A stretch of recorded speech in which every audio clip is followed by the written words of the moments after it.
সমস্ত জায়গায় সিজদার জায়গার সামনে দিয়ে সিজদায় নজর যতটুক থাকে নজরের সামনে দিয়ে যেতে পারবে।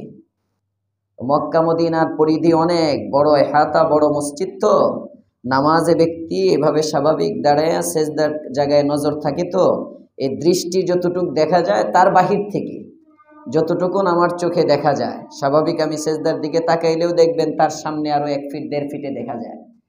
এর সামনে দিয়ে মক্কা মদিনায় চলাচল করতে পারবে, কিন্তু একদম নামাজের সামনে দিয়ে মক্কা মদিনায় চলতে পারবে না। তো ওই যে বলছে ওই দৃষ্টির সামনে দিয়ে চলতে পারবে, এই মাসলার থেকে ভুল বোঝাবুঝি সৃষ্টি, বাস দেদা আসছে কাতারের সামনে মক্কা মদিনায় চলতে থাকে। এই জন্য পর্যাপ্ত মাসায়েলের মুজাকারা দরকার। ফাজায়েলের মুজাকারা আমাদের দেশে অনেক হয়, কিন্তু মাসায়েলের আলোচনা হয় না, মাসায়েলের আলোচনা হয় না। তো মাসায়েলের চর্চা যদি না থাকে মানুষ জানবে কিভাবে? আর মাসায়েলের কথা তারগিব দিলে,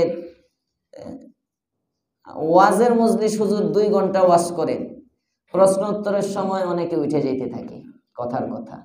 তাফসির 1.5 ঘন্টা থাকলেও সমস্যা নাই, শেষে 10 মিনিট। অথচ একটা মাসআলা যদি জানা হয়, হাদিসে আছে আল্লাহর রাসূল সাল্লাল্লাহু আলাইহি ওয়াসাল্লামের হাদিসগুলোকে ব্যাখ্যা করে মুহাদ্দিসিন কেরাম লেখেন 1000 কবুল নফল নামাজের সওয়াব আল্লাহ আমলনামায় দিয়ে দিবে। এজন্য অত্যন্ত গুরুত্ব মাসায়েলের মুজাকারা। আমাদের তবলিগ, দাওয়াত ও তবলিগের যে হালকাগুলো, এগুলোতে শুধু ফাজায়েলের মজলিস হয়, মাসায়েল চর্চা নাই। এজন্য উলামায়ে কেরামের সাথে তবলিগ করতে হয়। আলেমের সাথে যদি তাবলিগ না করেন তাহলে মাসায়েল শিখাবে কে আপনাকে? ইঞ্জিনিয়ারে?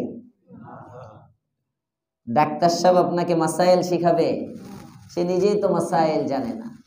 এজন্য দ্বীনের সব কাজের ইমাম কে? বলেন, দ্বীনের সব কাজের ইমাম কে? আলেম। আলেম, হাক্কানি আলেম, এই শব্দটাও বলবেন। দ্বীনের সব কাজের ইমাম কে? হাক্কানি আলেম। আল্লাহ বুঝার তৌফিক দান করেন, আমিন। দুরূদ শরীফ পড়ি। আল্লাহুম্মা সাল্লি আলা মুহাম্মাদিন ওয়া আলা আলি মুহাম্মাদ কামা সাল্লাইতা আলা ইব্রাহিম ওয়া আলা আলি ইব্রাহিম ইন্নাকা হামিদুম মাজিদ। আল্লাহুম্মা বারিক আলা মুহাম্মাদিন ওয়া আলা আলি মুহাম্মাদ কামা বারাকতা আলা ইব্রাহিম ওয়া আলা আলি ইব্রাহিম ইন্নাকা হামিদুম মাজিদ। সুবহানাকা লা ইলমা লানা ইল্লা মা আল্লামতানা ইন্নাকা আনতাল আলিমুল হাকীম।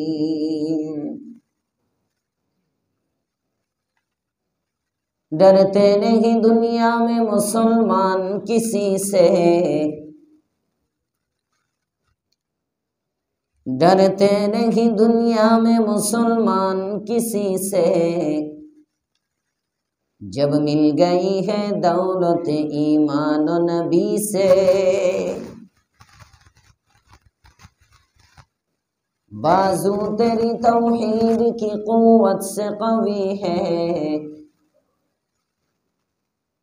बाजू तेरी तौहीद की कुव्वत से कवी है, इस्लाम तेरा दीन भी तू मुस्तफवी है, इस्लाम तेरा दीन भी तू मुस्तफवी है। আলহামদুলিল্লাহ। মুআজ্জাজ মুহতারাম মুসল্লিয়ান কেরাম, মুরব্বিয়ান ইজাম, যুবক বন্ধুরা, ছোট বাচ্চারা, পর্দার ভেতরে অবস্থানরত সম্মানিতা মা ও বোনেরা, শুকরিয়া আদায় করছি রব্বে করিমের দরবারে, যার তৌফিকে সাপ্তাহিক এই দর্শে কোরআনে আসার বসার সুযোগ পেয়েছি। কালিমাতুশ শুকর পড়ি আলহামদুলিল্লাহ।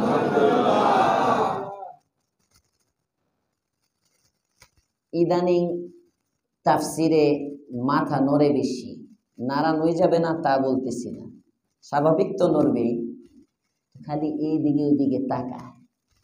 বাপটা এমন যে দেখি আরো কেউ আসলো না আমি এসে ঠকে গেলাম। তাকানোর ভাবে বোঝা যায়, বোঝা যে কয়জন হইল, একটু দেখি। এই শীতের মধ্যে আমি আসলাম, অনেকে শীতের মধ্যে আসে নাই, না জানি ঠকে গেলাম। ত্যাগ বেশি হলে তো ঠক বেশি হয় না লাভ বেশি হয়? সবাই বলেন। ত্যাগ যত বেশি লাভ তত বেশি।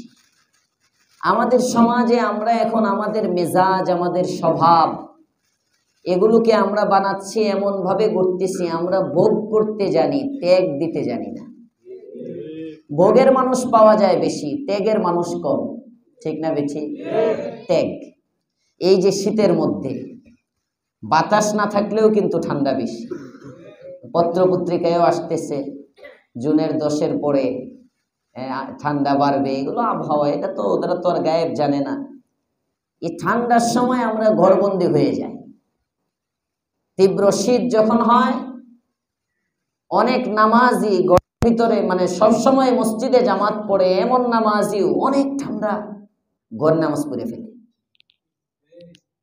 অথচ এই তীব্র শীত কেন, এটা যদি আমরা জানতাম তাহলে সবাই এসে মসজিদে বসে থাকতাম।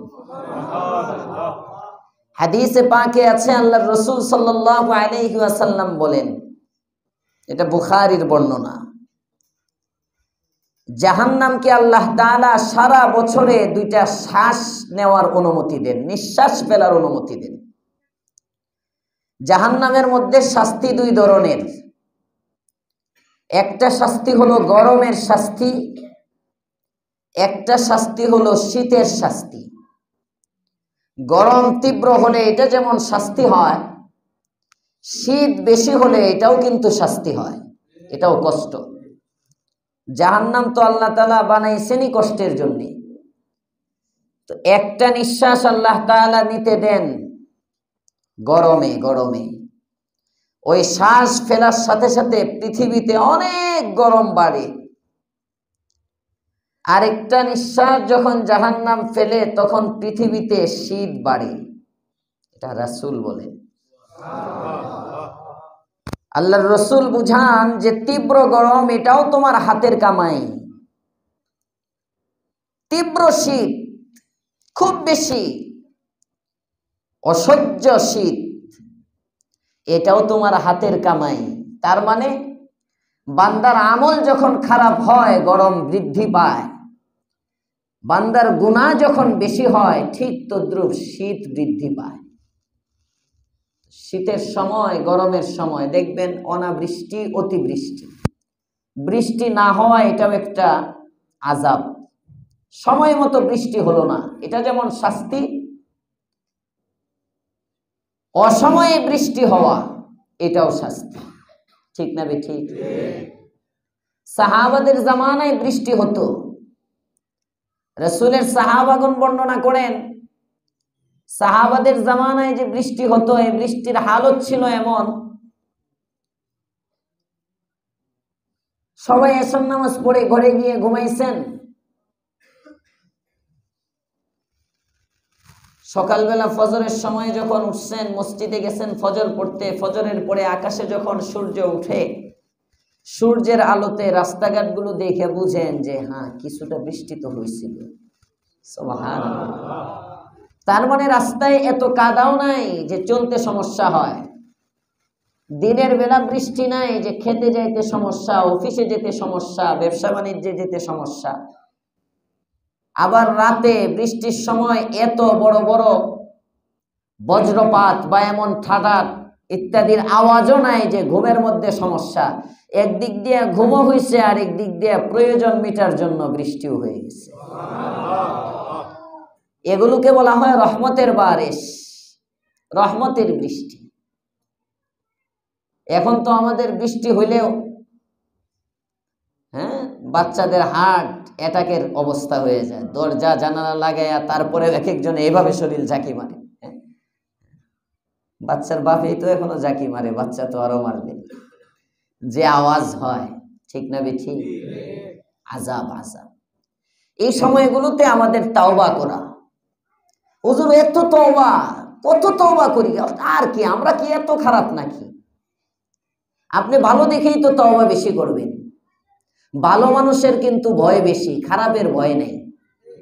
এটা মনে রেখে, যার ইজ্জত নাই, অনেকদিন আগে বয়ানে বলছিলাম, অনেকদিন আগে, যার লজ্জা নাই এ সবচেয়ে সুখী মানুষ। এরে আপনি হাজার ইসলাহ করবেন, সংশোধন করবেন, এত লজ্জা শরম কোথায় যে প্যাকেট করে রাখছে খবর নাই। সুতরাং নির্লজ্জ যেহেতু তার ইজ্জত যাওয়ার কোনো সম্ভাবনা নাই। কথা বলেন ঠিক না বেঠি? এই সমাজের সবচেয়ে খারাপ কাজটা করলেই কি, সম্ভ্রান্ত মানুষের ছেলে এ রাস্তায় বিড়ি টানতে পারে না। কথা বলেন না কেন? যার ঐতিহ্য আছে, বংশ ঐতিহ্য আছে, সে যদি কোনো পাপ করেও এটা নীরবে নির্জনে করে, মানুষ কি বলবে? চক্ষু লজ্জা আছে। যার এই চক্ষু লজ্জাও নাই, খারাপ মানুষ, লজ্জা শরম নাই, ইজ্জত আবরু নাই, প্রেস্টিজ বলতে কিছু নাই, সে দেখবেন সব মারামারির মধ্যেও তাকে পাওয়া যায়, বিড়ি টানার মধ্যেও তাকে পাওয়া যায়, নেশার আড্ডায়ও তাকে পাওয়া যায়, মেয়ে কেলেঙ্কারিতে তাকে পাওয়া যায়, সব জায়গায় ফার্স্ট, এবং গর্বের সাথে সামনে উঁচা করে আবার ছাড়ে ফেসবুকে। আছে না নাই? ভালো করে বুঝবে যে খারাপ তার ডর নাই, খারাপের ভয় নাই, যে ভালো তার ভয়। না জানি কোন দিক দিয়ে আমার মালিক আমার প্রতি রাগ হয়, তার সাথে তো আমার গভীর সম্পর্ক। মোহাব্বত যদি একেবারে মানে বেখাদ, খাদহীন, খালেস, একনিষ্ঠ ভালোবাসা যদি হয়, অল্পেও আঘাত লাগে। একটু থেকে একটু এদিক সেদিক হলেই খুব লাগে। ভালোবাসার মধ্যে যদি বেজাল থাকে, দিনে 15 বার ঝগড়া লাগলেই কি? কথা বলেন না কেন? হাকিমুল উম্মত মুজাদ্দিদুল মিল্লাহ শাহ আশরাফ আলী থানভী রাহমাতুল্লাহ আলাইহি এক উদাহরণ দিচ্ছেন। হযরত থানভী রাহমাতুল্লাহ আলাইহি এক বিচারক বিচার করতেছে, একই অপরাধে অপরাধী ব্যক্তি, একজনকে চোখ রাঙানি, একজনকে কানমলা ধমক, আর একজনে মনে করেন 10টা বেতের বাড়ি। লোকজন বলতে শুরু করলো, হুজুরের মধ্যে তো ইনসাফ নাই, একই অপরাধ করলো, এই অপরাধের কারণে একজনকে কানমলা দিল, একজনকে ধমক দিল, চোখ রাঙানি দিল, আর একজনের 10টা বেতের বাড়ি দিল। হুজুরের মধ্যে ইনসাফ নাই, অপরাধ তো একই। যুক্তিতে বলে সমান কুবান কুবাবে, হয়তো সবাইকে চোখ রাঙানো দিবে, অথবা সবাইকে কানমলা দিবে, অথবা সবাইকে 10টা করে লাগাবে, এটা যুক্তি। অপরাধ যেহেতু সমান, বিসমিল্লাহ। কিন্তু না, সমালোচনা করতেছে সবাই। সমালোচনা করা তো সহজ, মানুষের ভুল ধরা সহজ। কথা বলেন না কেন? ভুল ধরা খুব সহজ। পৃথিবীর মধ্যে যে কাজগুলো সহজ, তার মধ্যে থেকে একটা অন্যতম কাজ হইল ভুল ধরা। তানকিদ, তানকিদ মানে হলো সমালোচনা, আর তারিফ মানে প্রশংসা। প্রশংসা এটা আসতেই চায় না। একজনে একটা কিতাব লিখলো, ও এইটা না, এটা এটা লেখি না, দেখে লেখলে তো আমিও পারি, তো লেখো না করছে কি? কথা বলেন না কেন? আছে না নাই? 40 দিন তাকবীরে উলার কথার কথা ঘোষণা হয়েছে গত মাসে, মনে আছে আপনাদের? একদিন জুমায় বলছিলাম, সবাই মনে হয় ভুলে গেছেন। জুমায় বলছিলাম তাকবীরে উলা, হয়তো কাছাকাছি সময় আছে, 4-5 দিন, এই সপ্তাহ নাগাদ হয়তো পুরা হয়ে যাবে 40 দিন। তো 40 দিন যখন পুরা হবে, কিছু পুরস্কার দেওয়া হবে ইনশাআল্লাহ, আমার সাধ্য অনুপাতে। পুরস্কার তো পুরস্কারই।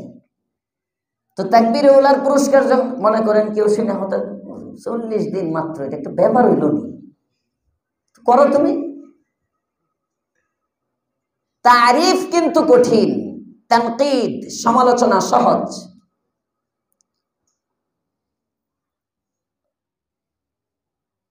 লোকটা যখন সমালোচনা করতেছে, কথা হুজুরের কানে গেছে।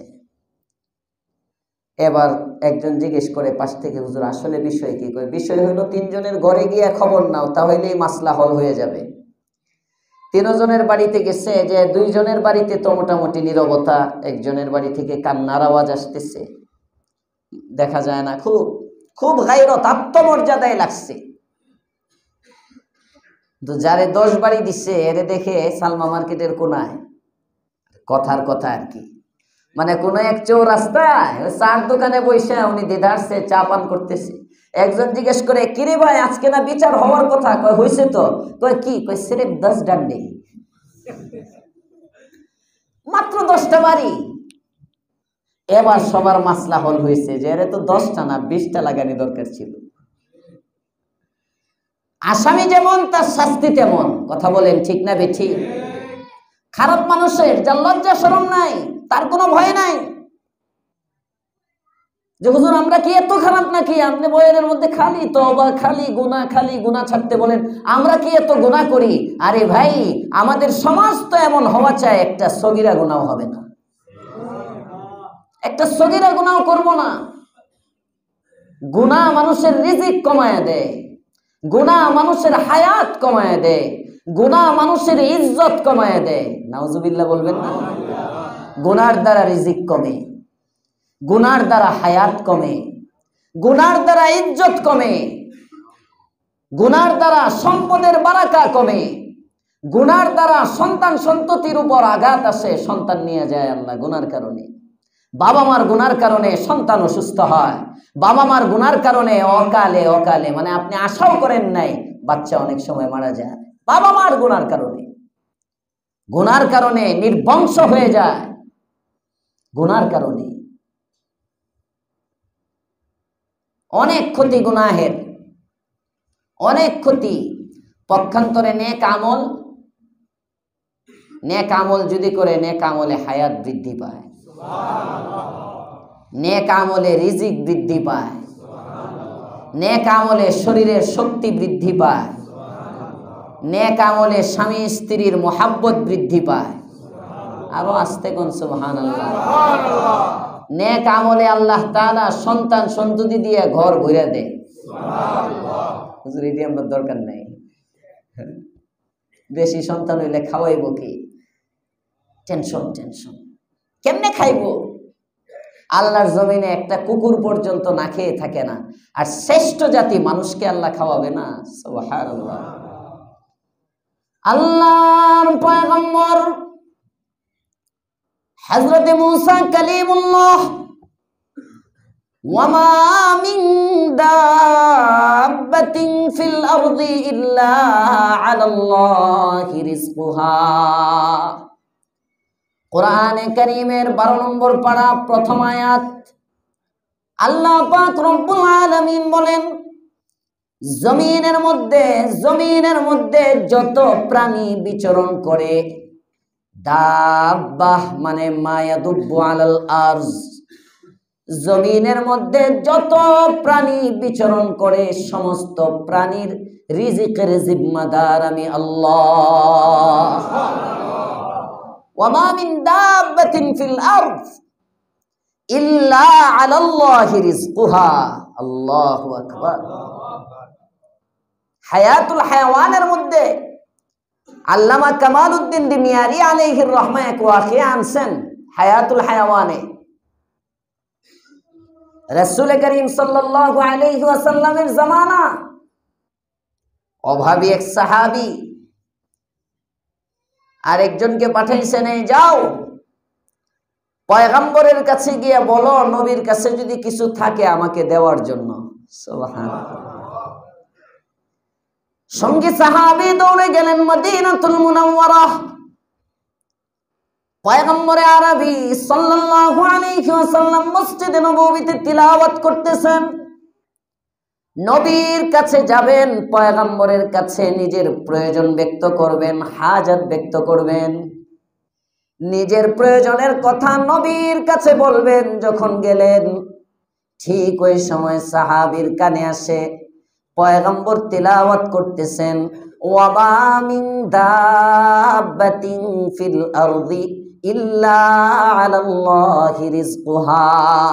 জমিনে যত প্রাণী আছে, যত দাব্বা আছে, জমিনে যারাই বিচরণ করে তাদের রিজিকের জিম্মাদার আমি আল্লাহ।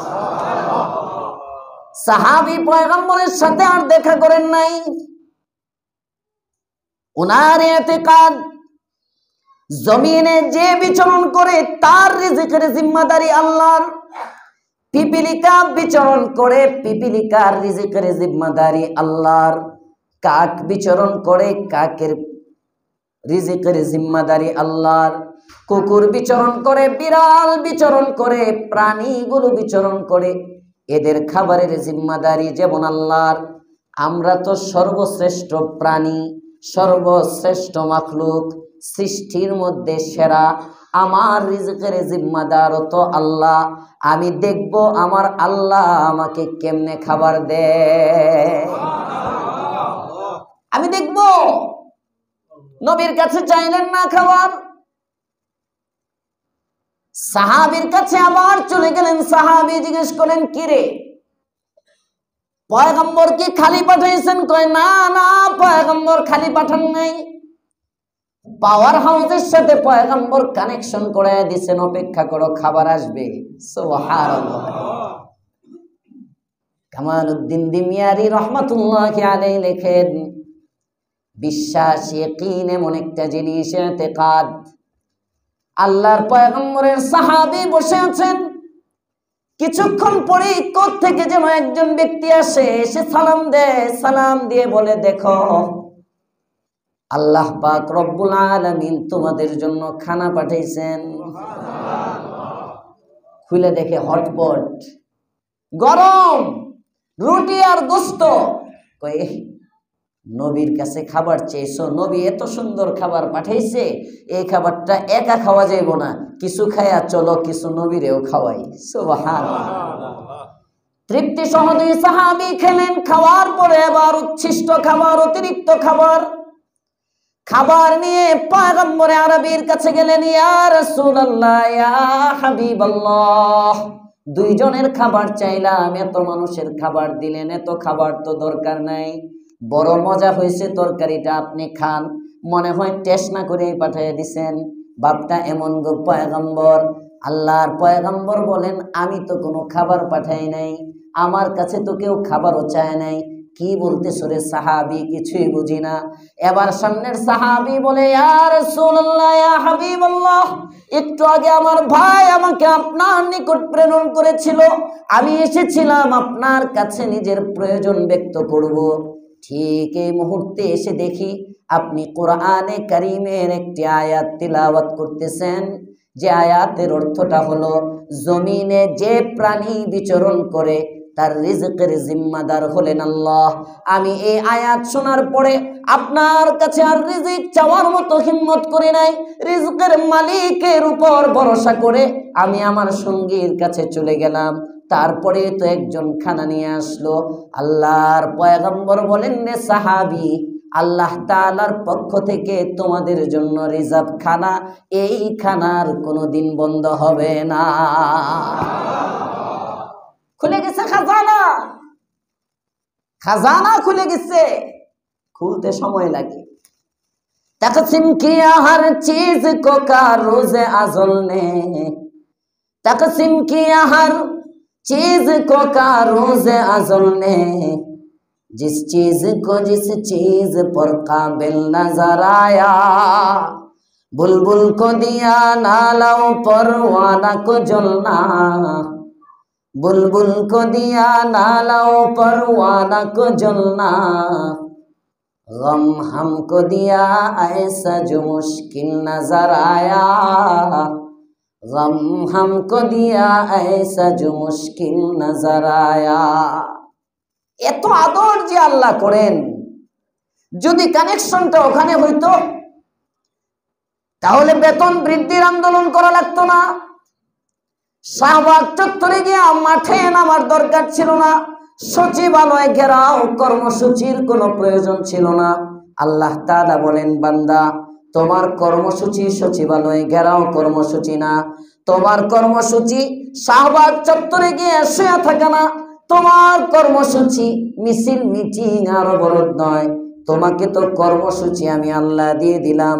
যতই অভাবে থাকো না কেন বান্দা, আমি রবের পায়ে সেজদা করো। ওয়া'বুদ রাব্বাকা হাত্তা ইয়াতিয়াকাল ইয়াকিন। আমি রবের ইবাদত করো, আমার সাথে কানেকশন করো, তোমার যত সমস্যা সব আমি দূর করে দিব। সব আমি, সব কিছুর হিসাব আমার। টাকা নাই চলতে পারে, তোমার চিন্তা নাই, কেমনে চলবে এটা আমি ব্যবস্থা করব। আরো আস্তে কোন সুবহানাল্লাহ।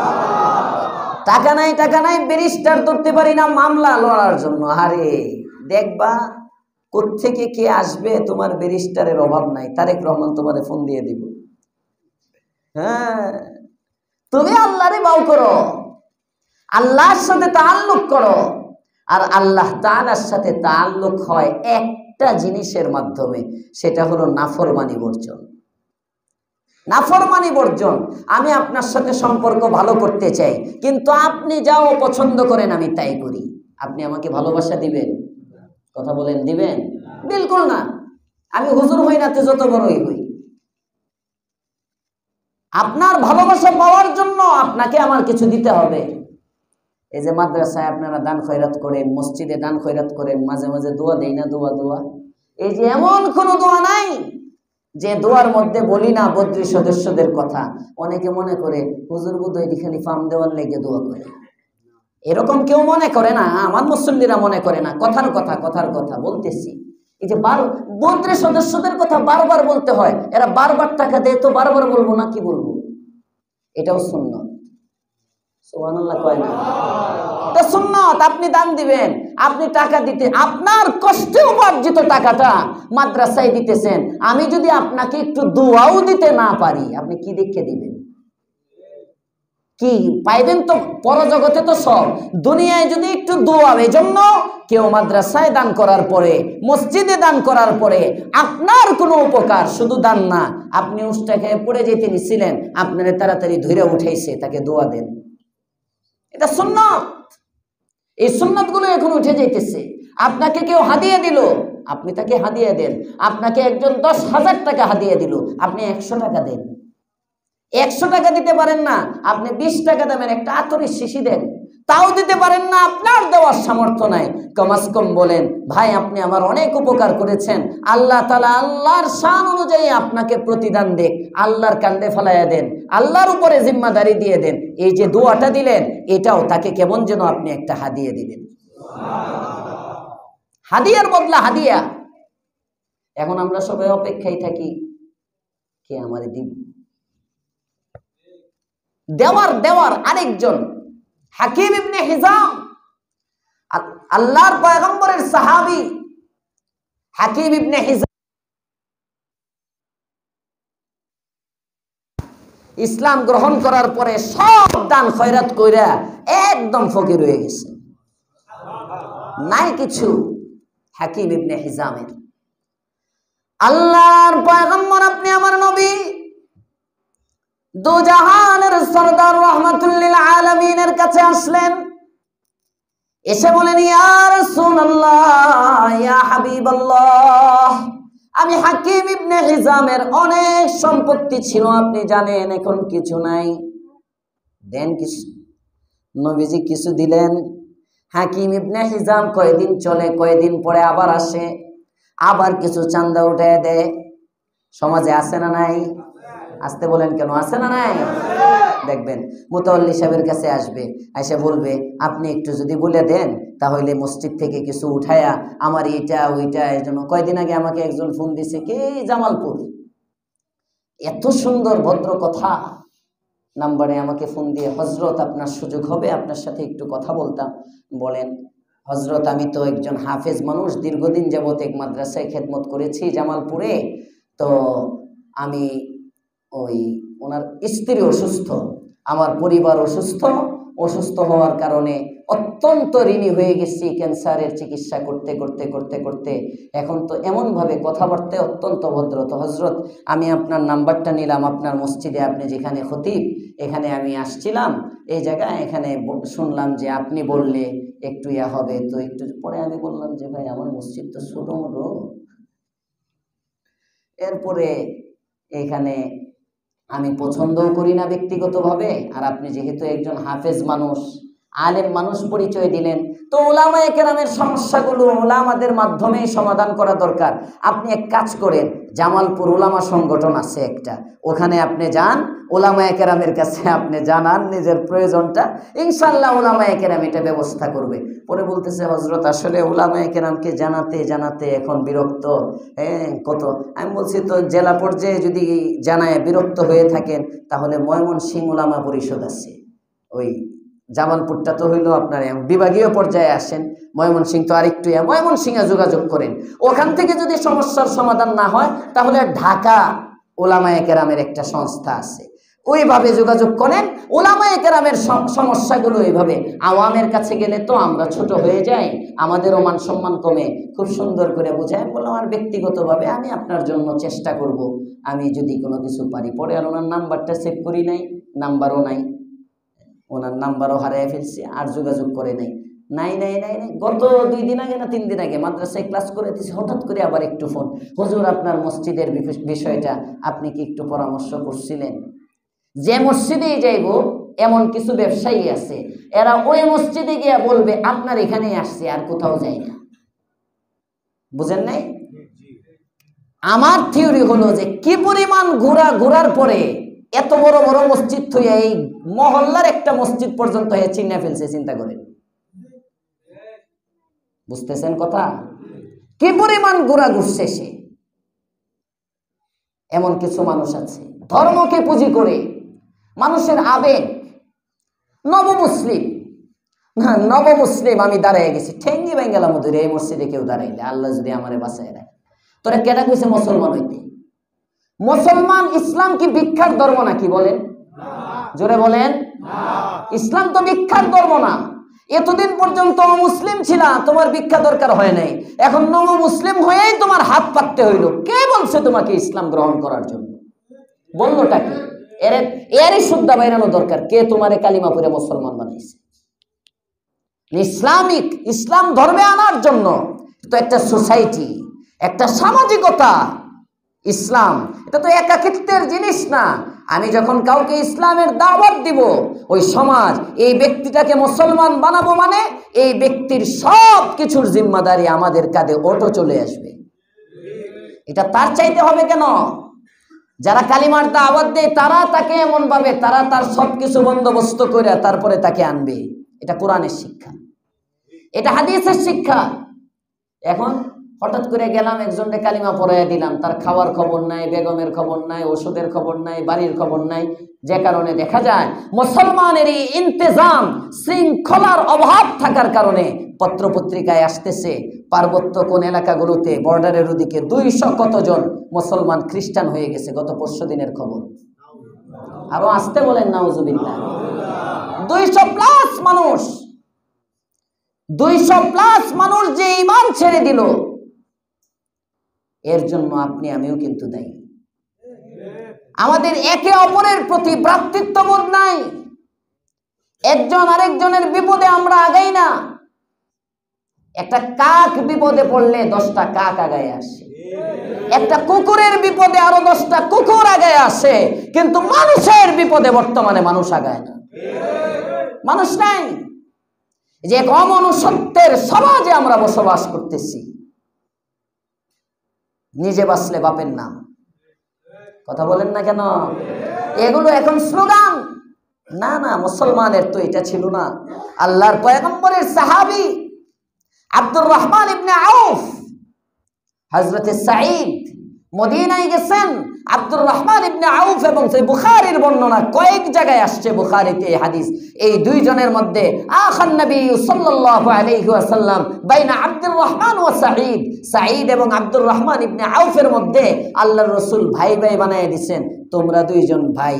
ভাই হওয়ার পরে একজন মুহাজির আর একজন আনসার, এক ভাই আরেক ভাইকে বলতেছে যে আনসার মদিনার যিনি, উনি এবার মুহাজির ব্যক্তিকে লক্ষ্য করে বলতেছে, ভাই দেখো আমার কোন স্ত্রীটা তোমার ভালো লাগে।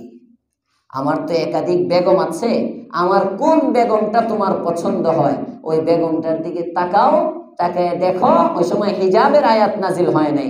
যে বেগমটা তোমার ভালো লাগে আমি তাকে তালাক দিয়ে তোমার জন্য তাকে হালাল করে দিব। আরো আস্তে কোন সুবহানাল্লাহ। বন্ধু একজন থাকলে কইেন না যে তোমারটা আমারে দাও, এমন না। এইটা হাদিস খুব ভালোই লাগে হুজুর। আল্লাহর পয়গম্বরের সাহাবী বলেন, ভাই আমার বাড়ির মধ্য থেকে তোমার পছন্দ মতো তুমি অংশ নাও, আমার সম্পত্তির মধ্য থেকে তোমাকে অংশ দিয়ে দিলাম, হাত্তা কে আমার বেগমের বাগো আমি ছেড়ে দিব। এই জামানার আমার মতো মৌলবী হইলে কইতো ওয়াহ ওয়াহ, হ্যাঁ খালুর জন্য দোয়া আর দোয়া, একটা ফ্ল্যাট আমারে দিয়ে দিচ্ছে। হ্যাঁ কথার কথা, মোতাল্লি সাহেব যদি দেয় আবার কইব ফ্ল্যাট কালেকশন করতেছে। আরে বেকল, না না না বলতেছি পাইলে আরে কি দোয়া দিতাম। আর এমন লোক আর লাগে না, এই মসজিদ ছেড়ে কোনোদিন যাইতাম না। আসি যাবো না কোনোদিন। আমার ঘরের বাজারটা পর্যন্ত মোতাল্লি সাহেব দিয়ে দিতেছে, আমার কিচ্ছু লাগে না, চিকিৎসা খরচ সব দিয়ে দিতেছে মোতাল্লি সাহেব। আবার মনে করেন না আসলেই দিতেছে, কইতেছি আর কি বলতেছি। আমি হইলে চিন্তা করতাম যাক পরের উপরে যত খাইতে পারি, পরের উপরে যত খাইতে পারি। আমি মৌলবী হয়তো এভাবে চিন্তা করতাম। আল্লাহর রাসূলের সাহাবী কুরবান হয়ে যাওয়া দরকার। দেখেন শিক্ষাটা কি দেয়। সাহাবী বলেন, ভাই আমার তোমার সম্পত্তি তোমার কাছে রেখে দাও, তোমার বাড়ি তোমার কাছে রেখে দাও, আমাকে মদিনার বাজারের পথ দেখায় দাও। আমার শরীরটা আমার পুঁজি, আমার শ্রম দেওয়ার মতো শক্তি আছে। আমি বাজারে যাব, প্রয়োজনে জঙ্গলের মধ্যে যাব, জঙ্গলার থেকে লাকড়ি সংগ্রহ করব, রশি দিয়ে বাঁধবো। নিজের সরকারি পিঠ আছে, এটা আমার ঠেলা গাড়ি, এই পিঠের মধ্যে করে কাঁধের মধ্যে করে লাকড়িগুলো নিয়ে এসে বাজারে বিক্রি করব। তারপরেও নিজের পায়ে নিজে দাঁড়াবো, তোমার কোনো সম্পত্তি আমার দরকার নাই। কয়জনে আছি, কয়জনে আছি এই ধরনের মেজাজে? এগুলো ইসলাম। আজকে এগুলো থেকে আমরা দূরে, যে কারণে ইসলামের সৌন্দর্য সমাজে ফুটে ওঠে না। ইসলামকে আমরা মানুষের সামনে উপস্থাপন করি, ইসলাম হলো খয়রাতির ধর্ম। ইসলাম মানেই খয়রাতি, মাদ্রাসা মানেই খয়রাত, মাদ্রাসা মানেই দান, মাদ্রাসা মানেই ভিক্ষা। কে বলেছে মাদ্রাসা মানে ভিক্ষা? মাদ্রাসায় তো তুমি তোমার জন্য দান করবা, মসজিদে তো তুমি ইবাদত মনে করে তোমার প্রয়োজনে দান করবা। কথা বলেন ঠিক না বেঠিক? চাইতে হবে কেন? চাওয়া লাগবে কেন? চাওয়া ছাড়া দিবা, এটা ইবাদত। তোমার কাছে আমার যেতে হবে কেন? যেতে হবে কেন চাওয়া ছাড়া? আর এখন এগুলোর জন্য দেয় এই বিজনেস। আব্দুল্লাহপুরের এদিকে যাইবেন, দেখবেন বিভিন্ন দূর দূরান্তের, সেই মানিকগঞ্জের কই যায় হ্যাঁ একদম যেতেছে কেন কি কল আসছে জরুরি। মানিকগঞ্জের এদিকে কাগজ নিয়ে আসছে, কাগজের মধ্যে মুহতামিমের নাম্বার দেওয়া, ওই নাম্বারে কল দিলে কল যায় না। এই ধরনের কোন দানবীর যদি কেউ মানে কালেক্টর যদি কেউ পান, এটিতে ধরবেন, দৈরা এলাকার যারা গণ্যমান্য আছে এটির কাছে নিয়ে আসবেন। যতক্ষণ পর্যন্ত এই মাদ্রাসার পরিচয় না দিয়ে এটিরে ছাড়বেন না। পারলে কিছু ধুলাই দিয়ে দিবেন, একদম ঠিক হয়ে যাবে। এরা ইসলামকে পচায় ফেলতেছে। একটা মসজিদ হবে তোমার এলাকায়, একটা মসজিদের জন্য তো ওই এলাকার মানুষই যথেষ্ট। কথা বলেন ঠিক না বেঠিক? একটা মসজিদ হবে, তোমার কুড়িগ্রামে মসজিদ করবা, ওই মসজিদের জন্য এখানে আসতে হবে কেন? আমার এখানে আপনাদের মনে আছে অনেক দিন আগে এক লম্বা ভিক্ষুক আসছিল, অনর্গল ইংরেজিতে কথা কয়, অনর্গল ইংলিশে কথা বলে এখানে আসছে। জুমার দিন তো সামনে এভাবে আসা যায় না, আসছে। আমি তার সাথে একটু রাগ করছি, বেচারা আমারে চিনে গেছে। তারপরে আপনার ও গেছে টঙ্গী মাদ্রাসায়, এখান থেকে তো আমি তার ঘোষণা করি না, এটা নিয়ে একটু রাগ। প্রথম আমার খুব প্রশংসা করছে, হ্যাঁ প্রথম আমার খুব প্রশংসা করছে। প্রথম একবার আসছে, আমি তারে দান করছি, আমি নিজেও দান করছি। তো খতিব সাহেব কোনো হুজুরকে সে আমি তো আর বেশি দিই নাই, আমি আমার সামর্থ্য নয় যে যতটুক দিছি, আলেম হিসাবে তার কাছে এটা খুব বড় মনে হয়েছে। সে আমার খুব প্রশংসা করছে যে মাশাআল্লাহ এই মসজিদের হুজুর খুব ভালো। হ্যাঁ, কোন মসজিদের মধ্যে খতিব সাহেব এই পরিমাণ টাকা দিতে আমি দেখি নাই। পরে আবার কিছুদিন পরে আসছে, পরে আমার গরম দেখছে, তো গরম দেখে তার বক্তি চলে গেছে। টঙ্গী মাদ্রাসা, তখন বিভিন্ন মাদ্রাসায় সে কালেকশন করতে যায়। তো মাদ্রাসার দফতরে ছাত্রদের কাছে প্রথমে গেছে কালেকশন করার জন্য। ছাত্ররা বলছে, হুজুর আছেন? মুফতি সাহেব হুজুর, মুফতি সাহেব হুজুরের অনুমতি লাগবে। ও দরজার মধ্যে ঢুকে দেখে আমি বসা, দরজার থেকে কয়, ও এটা তো ওই হুজুর। এটা বলে দরজার থেকে বেরিয়ে চলে আসছে। রানা বলা গেছি বাসার সামনে মাগরিবের নামাজ পড়ার জন্য। মাগরিবের নামাজের পরে দেখি ওই আল্লাহর বান্দা মসজিদের সামনে যখন দাঁড়াইছে, আমি সালাম দিয়ে কই, আসসালামু আলাইকুম, আপনি অমুক না? মসজিদের সামনে হাঁটা শুরু করছে। চিন্তা করেন, ব্যবসা। এই জন্য যে কোনো মানুষের কায়া দেখলে মায়া লাগায়েন না। আপনি ইসলাম নিয়ে অনেকে আবেগ, ইমোশন, আবার এদিক কইতে কইতে মসজিদের দান বন্ধ করে দিন না, মাদ্রাসায়ও বন্ধ। বুঝবেন কোথায় দরকার, কি মেসেজ দিতে চাচ্ছি। ইসলাম অনেক সুন্দর, ইসলাম ভিক্ষার ধর্ম। আস্তে আস্তে বলি। হযরত হাকিম ইবনে হিজাম রাসূলের কাছে একবার চাইলেন, রাসূল দিলেন। দ্বিতীয়বার আবার চাইলেন, রাসূল দিলেন। তৃতীয়বার আবার পয়গম্বরের কাছে চাইতে গেলেন, কারণ শর্ত দিয়ে দিচ্ছে। আল্লাহর পয়গম্বর হাকিম ইবনে হিজামকে এবার দিলেনও, সাথে একটা উপদেশও দিলেন। বুখারীর বর্ণনা। আল্লাহর পয়গম্বর, আপনি আমার নবী, দো জাহানের সরদার, রাহমাতুল লিল আলামিন সাল্লাল্লাহু আলাইহি ওয়াসাল্লাম বলেন, হাকিম, তোমাকে টাকা তো আমি দিলাম, তোমার প্রয়োজনের জন্য যা দরকার তা আমি দিয়ে দিলাম, ঠিক আছে, তবে মনে রাখবারে হাকিম, আল ইয়াদুল উলিয়া খায়রুম মিনাল ইয়াদিস সুফলা। ও হাকিম, নিচের হাতের চেয়ে কিন্তু উপরের হাত অনেক ভালো।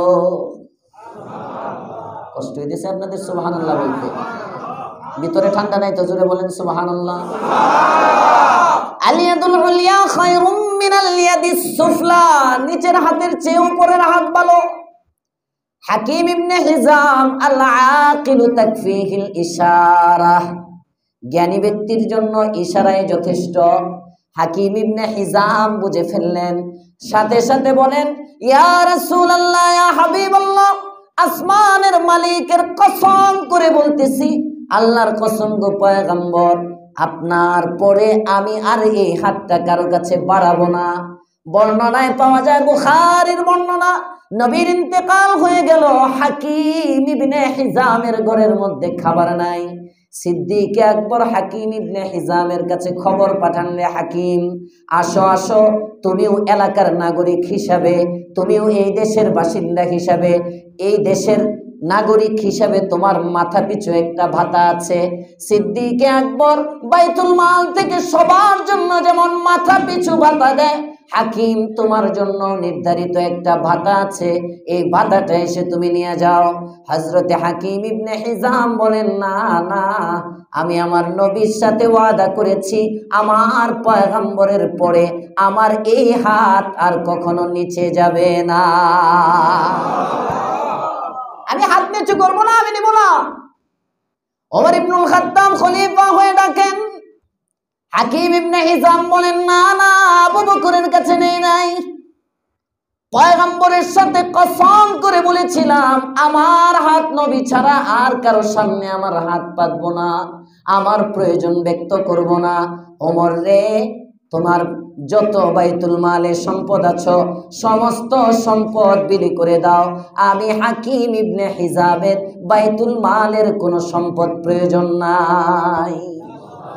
এগুলো ইসলাম শিখায়। এটা আসলে ইসলাম।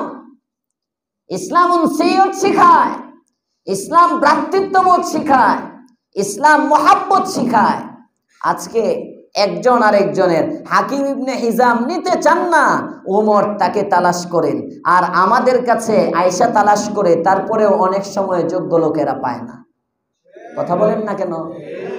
আমরা যদি নিজেরা যার যার হক গুলো আদায় করি, সম্পত্তির মধ্যে যাকাত একটা হক, যাকাতের পরে যাদের সামর্থ্য আছে নফল কিছু দান খয়রাত করা, এগুলো সম্পত্তির হক।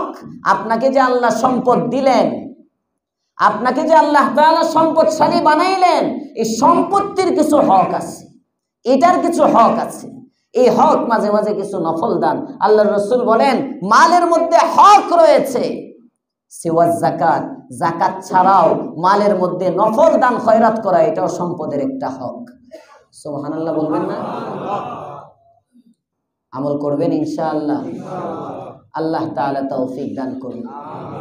তো এই সব আমলের মধ্যে সবচেয়ে বড় আমল হলো আল্লাহ পাক রব্বুল আলামিন যে আমলের দ্বারা খুশি হন, আল্লাহর সাথে যে জিনিসের দ্বারা সম্পর্ক হয়, সেটা কি? নাফরমানি থেকে বাঁচা। বলেন বসার পরে এই জন্য বলতেছিলাম খারাপের তো কোনো সমস্যা নেই, সমস্যা কার? ভুলে গেছে, ওয়াজ ভুলে গেছে। সমস্যা কার? ভালোর।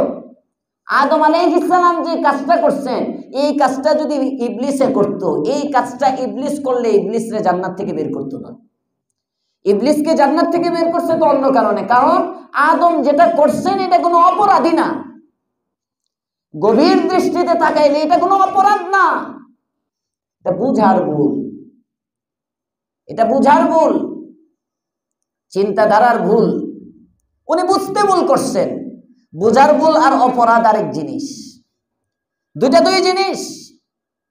এক বাবার 3 সন্তান, ছোট সন্তানকে আব্বু বলল, এই তোমার মেজো ভাইয়ের ঘরের মধ্যে এই খাবারটা দিয়ে আসো। সে ভুলক্রমে যে বড় ভাইয়ের কাছে দিয়ে আসলো, বড় ভাইয়ের ঘরের মধ্যে দিয়ে আসলো। সে বুঝতে ভুল করছে, বুঝেন নাই? বুঝতে বলে এখানে মেজো ভাই তো উল্লেখ করছে, মেজো বাদ দেন, বড় বাদ দেন, বাদ দিয়ে বলে এই তোমার ভাইয়ের কাছে দিয়ে আসো। উদ্দেশ্য নিছেন মেজো ভাই, সে মনে করছে বড় ভাই। এখানে সেম ঘটনা। হযরত আদম আলাইহিস সালামকে যখন আল্লাহ তাআলা নিষেধ করলেন, আদম আলাইহিস সালামকে শয়তান বুঝাইছে আদম এই নিষিদ্ধের যে পিরিয়ড, যে সময়, নির্দিষ্ট একটা সময় পর্যন্ত নিষেধ, এই সময় পার হয়ে গেছে। আদম আলাইহিস সালাম ওইটা বুঝে ফেলছেন, এটা যে চিরস্থায়ী নিষিদ্ধ, পরবর্তী নির্দেশনা না আসা পর্যন্ত এটা চলমান থাকবে, এটা উনি বুঝে নাই। উনার বোঝার ভুল এটা।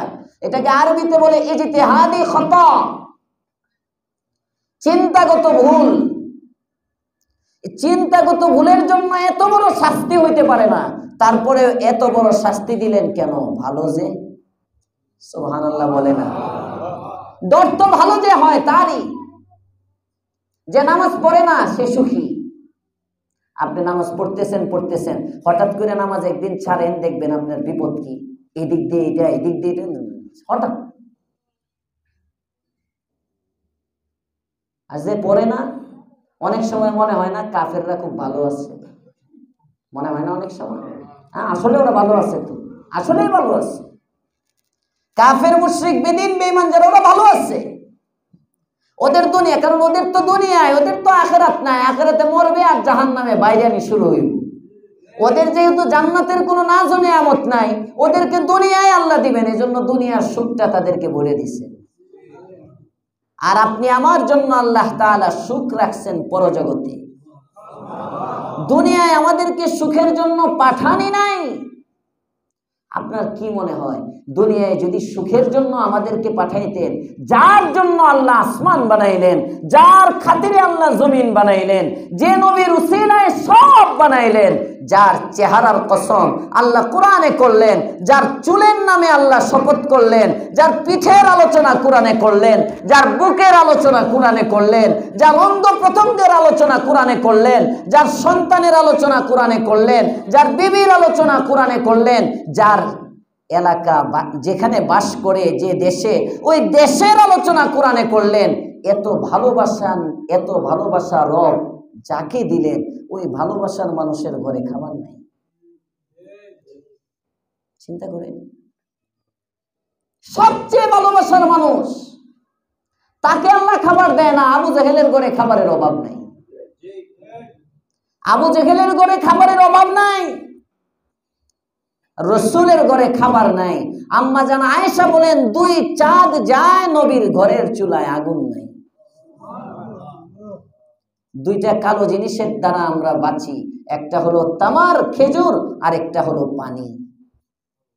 পানি আর খেজুর ছাড়া, এটা বুখারীর বর্ণনা, পানি আর খেজুর ছাড়া আমাদের ঘরে কোনো খাবার নেই। তাহলে বোঝা গেল দুনিয়া সুখের জায়গা। সবাই বলেন, সবাই বলেন, দুনিয়া সুখের জন্য আল্লাহ দিচ্ছেন? দুনিয়া আল্লাহ তাআলা দিচ্ছেন কষ্টের জন্য। এই কষ্ট নামাজের মাধ্যমে করবে, এই কষ্ট রোজার মাধ্যমে করবে, এই কষ্ট হজের মাধ্যমে করবে, নিজের উপার্জিত সম্পদ আল্লাহর রাস্তায় দান খয়রাতের মাধ্যমে কষ্ট করবে। এই কষ্ট বেগানা নারীকে দেখতে মন চায় না দেখে কষ্ট করবে, টিভি স্ক্রিনের দিকে তাকাইতে মন চায় না তাকিয়ে কষ্ট করবে। এই যত সব কষ্ট আছে সমস্ত কষ্টগুলো যখন পাড়ি দিবে, আল্লাহর পয়গম্বর বলেন হুফাতিল জান্নাতু বিল মাকারিহ, এই কষ্টগুলো পাড়ি দিবে আর বান্দা জান্নাতের মধ্যে প্রবেশ করবে। কষ্টের পরে মিষ্টি। পক্ষান্তরে দুনিয়ার মজা মজা। হুফাতিশ শাহাওয়াতু বিন-নার, হুফাতিন নারু বিশ-শাহাওয়াত। আল্লাহর পয়গম্বর বলেন পক্ষান্তরে মজা, টিভি দেখতে একটা মজা, গান শোনার একটা মজা, নায়িকার নাচ দেখার একটা মজা, খেলোয়াড়ের খেলা দেখার একটা মজা, নামাজ কাজা করে ঘুমানোর একটা মজা, যাকাত আদায় না করে ব্যাংকের টাকা বাড়ানো একটা মজা, এই সুদভিত্তিক ঋণ মানুষকে দিয়ে দিয়ে সুদে টাকা বৃদ্ধি করা, এটাও একটা মজা, আরেকজনের নারীর সাথে আরেকজনের স্ত্রীর সাথে কথাবার্তা বলা, এটাও একটা মজা, নিজের স্ত্রী রেখে শালীর মেসেঞ্জারের মাধ্যমে চেটিং করা, এটাও একটা মজা। এই সমস্ত মজাগুলো যে ভোগ করবে, আল্লাহর পয়গম্বর বলেন এই মজাগুলোর পিছনে আছে তোমার জন্য সাজা। এই মজার পরে হুফাতিন নারু বিশ-শাহাওয়াত, শাহাওয়াত মানে মজা, প্রবৃত্তির চাহিদা, এই চাহিদা দ্বারা ঢেকে রাখা হয়েছে জাহান্নামকে। মানে দেখতে মনে হয় অনেক মজা, মজার পরে ভিতরে উল্টে এলে আগুন আর আগুন। এর থেকে বাঁচার জন্য আল্লাহ পাক রব্বুল আলামিন আমাদেরকে তাকওয়ার দৌলত দান করেন, বলেন আমিন। তাহলে খারাপ হইলে সুখী, ভয় নাই। ভয় কার? সবাই বলে না ভয় কার? ভালো। আদম আলাইহিস সালাম যেহেতু ভালো, এই জন্য তার ভয়। অল্পতেই আল্লাহ তাআলা রাগ করছেন, এবার বের করে দিচ্ছেন, নামো নামো। নামার পরে কুলনাহবিতু, নামো, বাযুকুম লিবাযিন আদু, কুলনাহবিতু বাযুকুম লিবাযিন আদু, নামো, তোমরা একে অপরের দুশমন। ওই দিন থেকে শয়তানকেও বের করে দিলেন, আদম হাওয়াকেও বের করলেন, একজন আর একজন শত্রু ঘোষণা করলেন, সময় বলে দিলেন আজীবনের জন্য বের করি নাই, ওয়ালাকুম ফিল আরদি মুস্তাকাররুন ওয়া মাতাউন ইলা হিন, এই জমিনের মধ্যে তোমার জন্য রয়েছে নির্দিষ্ট একটি সময়, ওয়া মাতাউন ইলা হিন, নির্দিষ্ট সময় পর্যন্ত ভোগ। আসলেন জমিনে, কাটতেছেন কয় বছর? ভুলে গেছে, ভুলে গেছে। 350 বছর কাঁদেন, বুঝতেছেন অপরাধ করছি, কেমনে মাফ চাইব বুঝে না।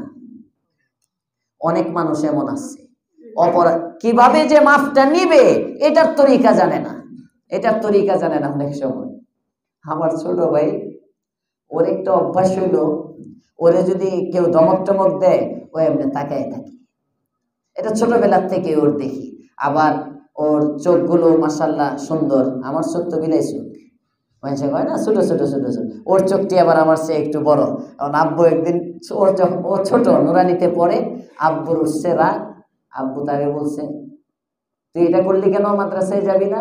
মাদ্রাসায় যাওয়া নেই, একটু কান্নাকাটি করতেছে, ধমক দিছে তো আব্বুর দিকে তাকাই রয়েছে, আব্বুকে আবার আমার দিকে তাকাইছ। আম্মু পাশের থেকে বলে ও তো এমনই, না না না, এই ছোটবেলাতে এখনই বাপের দিকে তাকানো শিখতেছে। হ্যাঁ, এই আবার আমার দিকে ও তো এমনি বেকলের মতো তাকাই রয়েছে। মানে এই যে বেচারা, তো আমি পরে তাড়াতাড়ি বললাম যে তুই আরেক রুমে যা, নিচের দিকে তাকা, পরেও নিচের দিকে তাকাইছে। হ্যাঁ? অনেক সময় মানুষ এমন হয়, অপরাধ করলে এটা কেমনে ক্ষমা নিতে হইব বা কি করবে কিছু বুঝে না।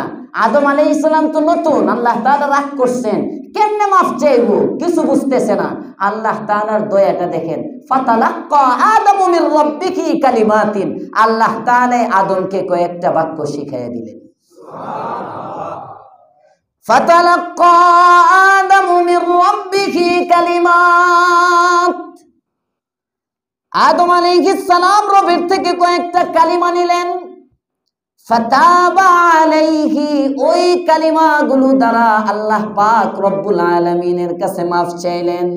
মাফ চাইতে দেরি আল্লাহ তাআলা বলেন, ইন্নাহু হুয়াত তাওয়াবুর রহিম। ও আদম, আমি আল্লাহ তাআলার দুইটা গুণ, এক নম্বর হলো আমি অতি দয়ালু, আরেকটা গুণ হলো আমি অনেক বেশি তওবা কবুল করি। যেহেতু তওবা কবুল করাও আমার গুণ, দয়া করাও আমার গুণ, যাও রে আদম যাও, আমি তোমাদের উপর দয়া করে তোমাদের তওবাকে কবুল করে নিলাম। ইন্নাহু হুয়াত তাওয়াবুর রহিম। মুফাসসিরিনে কেরাম এই জায়গাটার মধ্যে লেখেন, গুনাহ মাফকারী কে? হয় না, এটা আওয়াজে ওয়াজ হয় না। অনেকদিন ধরে আসার পরে না, তো আপনারা আবার গরম হইতে হইতে 2-3 সপ্তাহ যাইব। গত সপ্তাহের চেয়ে আজকে একটু গরম বাড়ছে, সামনের সপ্তাহ আর একটু বাড়বে ইনশাআল্লাহ। বাড়বো না ইনশাআল্লাহ? ক্ষমাকারী কে? আল্লাহ। এই যে এটা হইছে, এই হারানো আওয়াজ ফিরে পাওয়া যাচ্ছে না। খ্রিস্টানদের আকীদা হলো, ভালো করে মনে রাখবেন এই আয়াতের তাফসীরে, খ্রিস্টান যারা, খ্রিস্টান বুঝেন তো, যিশু খ্রিস্টে বিশ্বাসী, তৃত্ববাদে বিশ্বাসী, তারা বলে খোদা 3 জন। এই 3 খোদার মধ্য থেকে তাদের আকীদা হলো, আদম আলাইহিস সালাম যে অপরাধ করেছিলেন, ওই অপরাধ সত্তাগতভাবে প্রত্যেকটা মানুষের মধ্যে চলে আসছে, যে কারণে প্রতিটা মানুষ সৃষ্টিগতভাবে পাপী। যারা বলেন এই তারা আগামী সপ্তাহ বলবেন নাউজুবিল্লাহ। সবাই বলেন নাউজুবিল্লাহ। বলেন তো, আমরা কি সৃষ্টিগতভাবে পাপী না নিষ্পাপ? প্রত্যেক, ইসলামের আকীদা হলো প্রত্যেকটা শিশু জন্মগতভাবে এর নিষ্পাপ, এর কোনো গুনাহ নাই। জোরে কোন সুবহানাল্লাহ। নিষ্পাপ। আর খ্রিস্টানদের আকীদা হলো জন্মগতভাবে প্রত্যেকটা শিশু পাপী। ওই যে আদি পিতা আদম অপরাধ করেছিল, ওই অপরাধের ছাপ, ওই অপরাধের ছোঁয়া তার সন্তানদের গাড়ে আছে, যে কারণে প্রত্যেকটা সন্তান সৃষ্টিগতভাবে পাপী। এই পাপের থেকে মোচনের উপায় কি? নিজেটা নিজে মাফ নিতে পারে না, যে কারণে সবার পক্ষ থেকে আল্লাহ তাআলা তার সন্তান যিশু খ্রিস্টকে পাঠাইয়া, এই সন্তানকে আল্লাহ তাআলা কুরবান করায়া, রক্ত দিয়া, যিশু খ্রিস্টের রক্তের মাধ্যমে সমস্ত মানুষকে আল্লাহ তাআলা পাপ থেকে মুক্ত করছেন। তারা যেহেতু মনে করে ক্ষমা করতে পারেন আল্লাহ, তাদের দেখেন কয়েকটা ভ্রান্ত আকীদা। 1 নম্বর হলো সমস্ত শিশু পাপী, সবাই গুনাহগার। আর দ্বিতীয় হলো গুনাহ মাফ করান একমাত্র আল্লাহ, এটা না, গুনাহ মাফ করায় কে? যিশু খ্রিস্ট। তাদের যিশু খ্রিস্ট গুনাহ মাফ করে সবার পক্ষ থেকে। এখান থেকে এখন তো যিশু খ্রিস্ট নাই, এই জামানার খ্রিস্টানরা মাফ নিবে কার থেকে? তারা মাফ নেয় পপ, তাদের বিভিন্ন ফাদার, আরো কি কি নাম আছে আর কি তাদের, তাদের বিভিন্ন নাম আছে, অর্থাৎ সহজে বোঝার জন্য তাদের খতিব সাহেব, তাদের ইমাম সাহেব, তাদের পীর সাহেব, এদের কাছ থেকে, তাদের পীর সাহেব, তাদের ইমাম সাহেব, এদের কাছ থেকে মাফ নেয়। এরা মাফ নেয়, পক্ষান্তরে কি করে? এরা নিজেরাই গুনাহ করে। নাউজুবিল্লাহ বলবেন না? তো মুসলমানের আকীদা হলো প্রত্যেকটা শিশু নিষ্পাপ অবস্থায় জন্মগ্রহণ করে, এরপরে প্রাপ্তবয়স্ক হওয়ার পরে যখন তার অপরাধ শুরু হয়, যদি কোনো গুনাহ করেও ফেলে, আল্লাহর কাছে যখন মাফ চায়, আল্লাহ তাআলা তাকে নবজাতক শিশুর ন্যায় নিষ্পাপ বানায় দেয়। ইন্নাহু হুয়াত তাওয়াবুর রহিম। যেমনি ভাবে আদম আলাইহিস সালামকে আল্লাহ তাআলা মাফ করলেন, আদমের অপরাধ আছে? কথা বলেন আছে? নাই, নিষ্পাপ হয়ে গেছেন। এবার আল্লাহ তাআলা আদর করে বলতেছেন কুল নাহবিতু মিনহা জামিআ। দেখেন এই এতটুকু তো আপনারা বুঝবেন গায়রে আলেম হলেও, আগের আয়াতেও গেছে ওয়াকুল নাহবিতু বাযুকুম লিবাযিন আদু। আমি তোমাদেরকে বললাম তোমরা নামো। এই কুল নাহবিতু এই শব্দটা আগের আয়াতে আনছেন 36 নম্বর আয়াতে, আবার 38 নম্বর আয়াতের শুরুতে সেম কুল নাহবিতু বললেন। দুই কুল নাহবিতু কেন বললেন? সন্তান অনেক সময় অপরাধ করে, অপরাধের পরে প্রথমে বাবা ধমক দেয়, আগে বলছিলাম না এটা করবি না, এই জায়গায় এটা করলে তো আর এটা হইতো না, কতক্ষণ দমকায় কয়।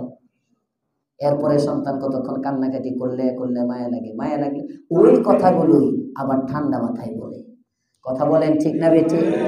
কথা ওইটাই তখন আবার একটু মাথায় হাত রেখা সুন্দর করে বলে। তো আগে আদম আলাইহিস সালাম যখন একটু আল্লাহ তাআলার পদস্খলন হয়ে গেছে, আল্লাহ পাক রব্বুল আলামিন যা নিষেধ করেছিলেন করছেন, তখন আল্লাহ তাআলা এমন একটা ভাব নিছেন যে রাগে তোরে পাঠিয়ে দিলাম দুনিয়ায়। পরে আবার যখন মাফ টাফ করছেন, আল্লাহ বলতেছেন এই ভাবটা নিছি, অভিনয় করলাম আর কি, যে রাগে পাঠাইছি, আসলে রাগ টাগ না, আমার প্ল্যানই ছিল তোরে পাঠাবো। সুবহানাল্লাহ। কুল নাহবিতু মিনহা জামিআ, নামো। তোমারে তো নামার জন্যই তো ডাইরেক্ট পাঠাইতেন এখানে, জান্নাতে দেখাইলেন কেন? তোমার সন্তানদেরকে জানানোর জন্য জান্নাতটা কেমন।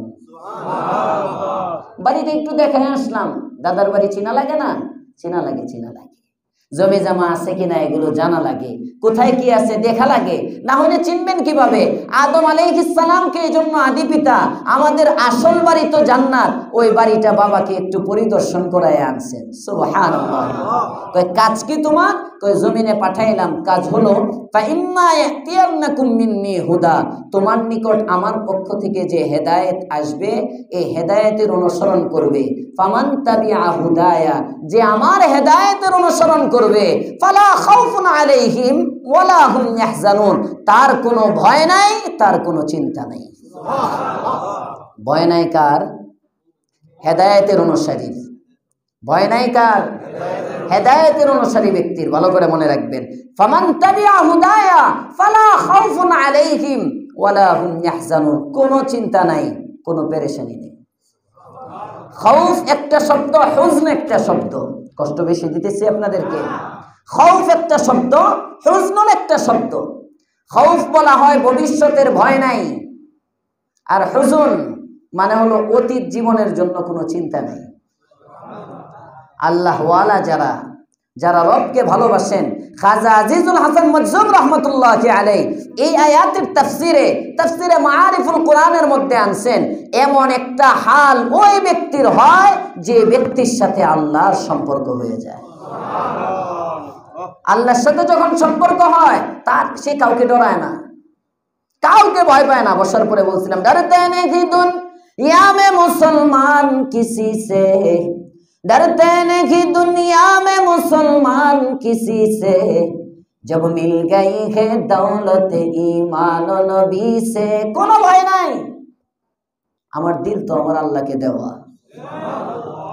এই দিলের মধ্যে সম্পদের মোহ নাই, এই দিলের মধ্যে টাকা পয়সার মোহ নাই, এই দিলের মধ্যে পদ মর্যাদার কোনো লোভ নাই, এই দিলের মধ্যে পদ পদবীর কোনো মোহ নাই।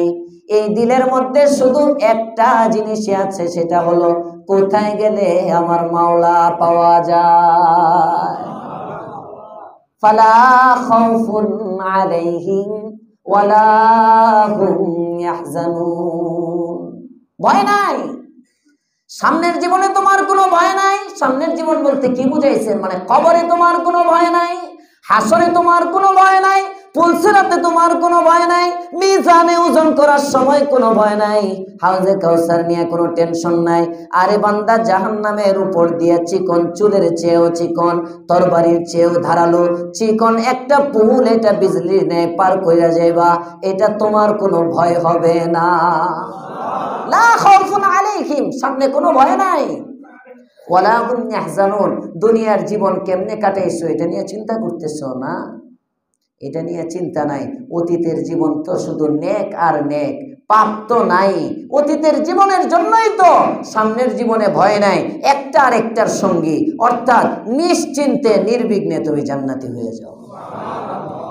দুনিয়াতেও যারা রবের সাথে সম্পর্ক করে দেখা যায় তারা তরবারির নিচে, কোনো ভয় নেই। হযরত হুসাইন আহমদ মাদানী রহমতুল্লাহি আলাইহি ভাষণ দিতেছেন ইংরেজদের বিরুদ্ধে। ইংরেজরা ট্যাং ট্রং সব ফিট করে রাখছে এবং বলছে, মাদানী আজকে যদি তুমি ভাষণ দাও তাহলে তোমার একদম ডাইরেক্ট গুলি করব, গুলির আদেশ দেওয়া। হযরত হুসাইন আহমদ মাদানীর ভয় হবে? আরো আস্তে কর। আল্লাহর ওলি হুসাইন আহমদ মাদানী রাহমাতুল্লাহি আলাইহি নিজে দাঁড়ায় গেলেন ইংরেজদের বিরুদ্ধে ভাষণের মধ্যে। ইংরেজদের পক্ষ থেকে গুলি যায়, গোলা বারুদ গুলো যায়, মাদানির ডানে যায়, বামে যায়, উপরে যায়, দুই পায়ের ফাঁকা দিয়ে চলে যায়, মাদানির শরীরের মধ্যে একটা গুলিও লাগে না। বেশি দিন আগের না এগুলো, বেশি দিন আগের না। ফালা খাউফুন আলাইহিম ওয়ালা হুম ইয়াহজানুন, কাউকে ভয় করে না। মাল্টার দ্বীপের মধ্যে বন্দী হুসাইন আহমদ মাদানী রহমতুল্লাহি আলাইহি। বন্দীটাও কি উনি আসামি না, ওনার উস্তাদ শাইখুল হিন্দ মাহমুদুল হাসান দেওবন্দি রহমতুল্লাহ আলাইহি উনি হলেন আসামি। উস্তাদ যখন আসামি ওনাকে নিবে, হুসাইন আহমদ মাদানী রহমতুল্লাহ আলাইহি তাড়াতাড়ি গেছেন। ওই জামানায় আদালত যেমন ছিল, ইংরেজদের আদালতে গিয়ে বলতেছেন, আমার শাইখরে আপনারা বন্দী করতেছেন, তার সাথে আমারেও কারাগারে নেন। আপনি তো অপরাধী না, অপরাধী নাটা বুঝি না, আগুন লাগাই দিব একেবারে, আমার নিতে হইব। ওই যে বিরোধীদের নেত্রীর ফাতেমার মতো আর কি। ফাতেমা না, হ্যাঁ না ফাতেহা, ফাতেমা। হুসাইন আহমদ মাদানী রহমতুল্লাহ আলাইহি যেতেছেন, আমি যাবো। কেন যাইবা? কেন? আমার উস্তাদে বন্দি থাকবে না রাত্রিবেলা, উনি তো শেষ রাত্রে তাহাজ্জুদ জেলখানায়ও মিস দিবে না। কোয়েন না সুবহানাল্লাহ। উনি তো জেলখানায়ও শেষ রাত্রে তাহাজ্জুদ মিস দিবে না। ওই যে তাহাজ্জুদ পড়বে, তাহাজ্জুদের সময়, শীতের সময় ঠান্ডা পানি, আমার উস্তাদের কষ্ট হবে, আমার মুরব্বি তার কষ্ট হবে। আমি হুসাইন আহমদ মাদানী জেলখানার মধ্যে গিয়ে সারা রাত এইভাবে পানি, বদনার মধ্যে পানি নিয়া, এই পানিটা এইভাবে আমার শরীর পায়ের মধ্যে রেখা, শরীরের তা দিয়ে সারা রাত্রে পানিটা গরম করে শেষ রাত্রে আমার উস্তাদরে ওযু করাবো। এগুলো ছিল উস্তাদ ছাত্রের মুহাব্বত, ভালোবাসা। হুসাইন আহমদ মাদানী রহমতুল্লাহ আলাইহি জেলখানায় 4 বছর উস্তাদ শাগরিদ একসাথে। আসিরানে মাল্টা কিতাব আছে, মাল্টার 2 বন্দী। হুসাইন আহমদ মাদানী রহমতুল্লাহ আলাইহি ভাই মৃত্যুর সংবাদ পাইছেন জেলখানায়, চাচার মৃত্যুর সংবাদ পাইছেন জেলখানায়, নিজের বংশের 14 জন মানুষের মৃত্যুর সংবাদ শুনছেন জেলখানায়। কোনটাকে, কোন সংবাদে ওনাকে দুর্বল করতে পারে না। সুবহানাল্লাহ বলেন না। ফালা খাউফুন আলাইহিম ওয়ালা হুম ইয়াহজানুন, ভয় নাই তো, ভয় নাই, বাতিলের সামনে মাথা নত নাই। হুসাইন আহমদ মাদানী রহমতুল্লাহি আলাইহি এবার লাস্ট একদিন ওযুর পানি চাইছেন, ওযুর পানি দেয় না, কষ্ট দিচ্ছে। কেচি চাইছেন, মুখ ছোট করবেন, কেচি দেয় না, কষ্ট দিচ্ছে। হুসাইন আহমদ মাদানী এবার বলেন, একটা কাগজ আর কলম দিবা। তারা মনে করছে ইংরেজ জেলারের সাথে মনে হয় আপোষ করবে, জেলখানায় অনেকরে চাপ দিয়ে অনেক কিছু চেকচুক নেওয়ায়, এই জেলেতে বাইরে গরম হইতে পারবি না, আমাদের বিরুদ্ধে কিছু বলতে পারবি না, এই রাজনীতিতে জড়াইতে পারবি না, যদি মুসলেখা দেশ তাহলে মুক্ত করে দিব। এমন হয় না? অনেক হয় না? এটা আগের ইংরেজদের দালাল যারা, ওরা এরকম করে, আগ থেকেই করে। তো হুসাইন আহমদ মাদানী রহমতুল্লাহ আলাইহির কাছে মুসলেখা নেওয়ার জন্য কাগজ কলম নিয়ে গেল। হযরত হুসাইন আহমদ মাদানী রহমতুল্লাহ আলাইহি বলেন, একটা কাগজ কলম দাও। জেলার তো খুব খুশি, কয় মুসলেখা দিবা? কয় কি লেখা দিই পরে দেখ, আগে দে। লেখা যেটা দিই তো দিবই, বুঝবি তো, আগে দে কাগজ কলম। আল্লাহর ওলি হুসাইন আহমদ মাদানী রহমতুল্লাহি আলাইহি জেলারের কাছে যখন কাগজ চাইলেন, জেলার এমন একটা কাগজ আর কলম এনে দিল। হুসাইন আহমদ মাদানী রহমাতুল্লাহি আলাইহি এবার কাগজটা নিয়ে চিঠি লেখেন। জেলার তাকে তাকে দেখে চিঠিটা কোনো মানুষের কাছে লেখে না, হযরতে হুসাইন আহমদ মাদানী রহমাতুল্লাহি আলাইহি চিঠি লেখেন আর সে আজিমের মালিক বরাবর। সুবহানাল্লাহ। চিঠির মধ্যে লেখেন, আল্লাহ, যত পরীক্ষা নিতে মনে চায় নিতে পারো। আমি হুসাইন আহমদ মাদানীর 14 জন আত্মীয় স্বজন জেলখানায় থাকা অবস্থায় মৃত্যুর সংবাদ পাইলাম, জানাজা পড়তে পারলাম না। আরো যেভাবে পরীক্ষা নিতে মনে চায় মালিক পরীক্ষা দাও। শরীরের শেষ রক্ত ফুটা থাকা পর্যন্ত তোমার কাছে লিখিত দেই গো মালিক, কালিমার রশি ধরছি, এই রশি আর ছাড়বো না। ফালা খাউফুন আলাইহিম ওয়ালা হুম ইয়াহজানুন। কোনো চিন্তা নাই, কোনো পেরেশানি নাই। আমার ভাই যায় কই?